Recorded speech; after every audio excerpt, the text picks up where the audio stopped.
ಇವತ್ತು ನಾವು ನೋಡಿ ಮಕ್ಕಳೇ, ಇವತ್ತು ನಾವು ತಾಯಿ ಬಗ್ಗೆ ತಿಳ್ಕೊಂಡ್ವಿ. ತಾಯಿ ಅಂದ್ರೆ ಇಲ್ಲಿ ತಾಯಿಯ ಸಮಾನಾರ್ಥಕ ಪದಗಳು ಬಹಳ ಇದಾವೆ. ಆ ತಾಯಿ ಎಂಬ ಹೆಸರನ್ನು ಕೇಳಿದ್ರೆ ನಮ್ಮ ಮೈಯೆಲ್ಲ ರೋಮಾಂಚನ ಆಗತ್ತೆ, ಅದಲ್ಲ ಮೈಯೆಲ್ಲ ಜುಮ್ ಅಂತದೆ. ಅದೇ ರೀತಿಯಾಗಿ ತಾಯಿಯನ್ನು ನಾವಿಲ್ಲಿ ಅನೇಕ ರೀತಿಯಲ್ಲಿ ಕರಿತೀವಿ. ಜನನಿ ಅಂತ ಕರಿತೀವಿ, ಆಯಿ ಅಂತ ಕರಿತೀವಿ, ಜನ್ಮ ನೀಡಿದವಳು ಅಂತ ಕರಿತೀವಿ, ಮಾತೃ ಅಂತ ಕರಿತೀವಿ, ಅಬ್ಬೆ ಅಂತ ಕರಿತೀವಿ, ಎತ್ತವ್ವ ಅಂತ ಕರಿತೀವಿ, ಹಡೆದಾಕಿ ಅಂತ ಕರಿತೀವಿ, ಮಾತೆ ಅಂತೀವಿ, ಹೆತ್ತವಳು ಅಂತೀವಿ, ಅಮ್ಮ ಅಂತೀವಿ, ಯವ್ವ ಅಂತೀವಿ, ಹವ್ವ ಅಂತೀವಿ, ಹಡೆದವ್ವ ಅಂತೀವಿ, ಮಾತಾಡನ್ನ ಬಳಸ್ತೀವಿ, ಅಚ್ಚಿ ಅಂತ ಬಳಸ್ತೀವಿ. ಜೊತೆಗೆ ಇಂಗ್ಲಿಷ್ ಪ್ರಭಾವದಿಂದ ಮಮ್ಮಿ ಎಂಬ ಪದವನ್ನು ಕೂಡ ನಾವಿಲ್ಲಿ ತಾಯಿಗೆ ಬಳಸ್ತೀವಿ. ಈ ತಾಯಿ ಅನ್ನೋದೇನೈತಲ್ಲ ಒಂದು ಇಡೀ ಭೂಮಂಡಲ ಇದ್ದಾಗ ತಾಯಿ ಅನ್ನೋದು ಇಡೀ ಭೂಮಂಡಲ ಅಂತ ಹೇಳಿ ಕರಿಬಹುದು. ಈ ತಾಯಿ ತನ್ನ ಒಡೆಯಲ್ಲಿ ಇಟ್ಕೊಂಡು 9 ತಿಂಗಳು ಎತ್ತು ತನ್ನ ಮಗುವಿಗೆ ಜನ್ಮವನ್ನು ಕೊಡ್ತಾಳೆ. ತಾನು ಆಹಾರ ಸೇವನೆ ಮಾಡಿ, ತಾನು ನೀರು ಕುಡಿದು, ತನ್ನ ದೇಹದಿಂದ ತನ್ನ ಹೊಟ್ಟೆಲಿರ್ತಕ್ಕಂಥ ಮಾಂಸದ ಮುದ್ದಿಗೆ ಹಾಕಿ ಜೀವವನ್ನು ಕೊಡ್ಕಂತ ಆಹಾರವನ್ನು ಕೊಡ್ಕಂತ ಅದನ್ನ ಬೆಳೆಸ್ಕೊಂತಾಳೆ. ಹೊಟ್ಟೆಯೊಳಗೆ ಬೆಳೆಸ್ತಾಳೆ, ಇಲ್ಲಿ ಹೊಟ್ಟೆಯೊಳಗೆ ಬೆಳೆಸ್ತಾಳ. ಬೆಳೆಸಿ ತನ್ನ ಜೀವದ ಹಂಗನ್ನು ತೊಳೆದ ಮಾಡ್ತಾಳ, ನಮ್ಮನ್ನ ಭೂಮಿಗೆ ತರ್ತಾಳ, ನಮಗೂ ಜೀವವನ್ನ ಕೊಡ್ತಾಳ, ಭೂಮಿಗೆ ನಮ್ಮನ್ನ ಮೆಟ್ಟುವಾಗೆ ಮಾಡ್ತಾಳೆ. ಯಾರು? ತಾಯಿ.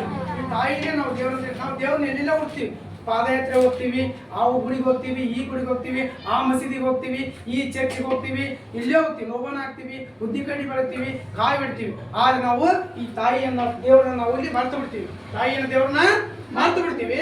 ಅದಕ್ಕೋಸ್ಕರ ನಾವು ಎಲ್ಲಿ ಹುಡ್ಕೋದ್ಬೇಡ ದೇವ್ರನ್ನ, ನಾವೆಲ್ಲಿ ಹುಡ್ಕೋಬೇಕು ದೇವ್ರನ್ನ? ಎಲ್ಲಿ? ತಾಯಿಯೇ ದೇವರು ಅಂತ ಹೇಳಿ ನಾವು ತಿಳ್ಕೊಂಡಾಗ ಮಾತ್ರ ನಾವು ಸಮಾಜದಲ್ಲಿ ಉತ್ತಮವಾಗಿ ಬಾಳ್ಲಿಕ್ಕೆ ಸಾಧ್ಯ ಐತಿ.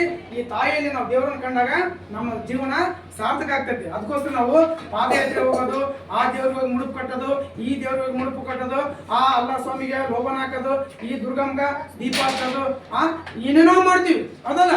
ಆದ್ರೆ ಇದೆಲ್ಲ ಸುಳ್ಳು. ಚರ್ಚ್ಗೆ ಹೋಗಿ ಕ್ಯಾಂಡಲ್ ಹಚ್ತೀವಿ, ಅದಲ್ಲ, ಚರ್ಚ್ಗೆ ಹೋಗಿ ಕ್ಯಾಂಡಲ್ ಹಚ್ತೀವಿ, ಎಲ್ಲ ಬಿಡ್ಬೇಕು. ನಾವೆಲ್ಲ ದೇವ್ರನ್ನ ಎಲ್ಲಿ ಕಾಣಬೇಕು? ತಾಯಿಯ ರೂಪದಲ್ಲಿ ಎಲ್ಲಾ ದೇವರನ್ನು ಕಾಣಬೇಕು ನಾವು. ತಾಯಿಯ ರೂಪದಲ್ಲಿ ಎಲ್ಲಾ ದೇವರನ್ನು ಕಾಣಬೇಕು ನಾವು. ತಾಯಿಯ ರೂಪದಲ್ಲಿ ಆ ಅಜ್ಜಯ್ಯನ್ ಕಾಣ್ಬೋದು, ಆ ಸ್ವಾಮಿ ಕಾಣ್ಬೋದು, ಆ ಫಕೀರ್ ಸ್ವಾಮಿ ಕಾಣ್ಬೋದು, ಹಲ್ಲನ್ ಕಾಣ್ಬೋದು, ಈಶ್ವರನ್ ಕಾಣ್ಬೋದು, ದುರ್ಗಮ್ಮನ್ ಕಾಣ್ಬೋದು, ಯೇಸುನ್ನು ಕೂಡ ನಾವಿಲ್ಲಿ ಎಲ್ಲಿ ಯಾವ ರೂಪದಲ್ಲಿ?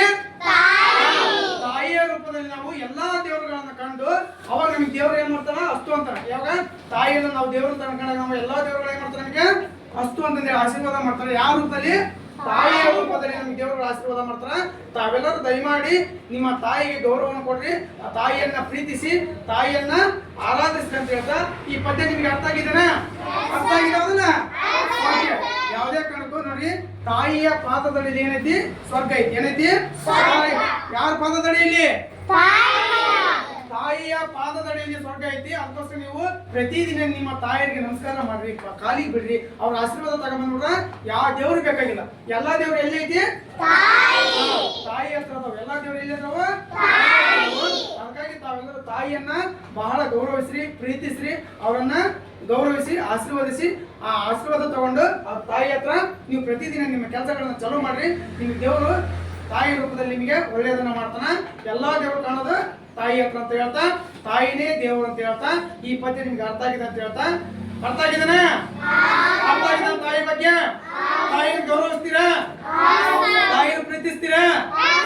ತಾಯಿ ಹೇಳಿದ ಮಾತನ್ನು ಕೇಳ್ತೀರಾ? ಧನ್ಯವಾದಗಳು.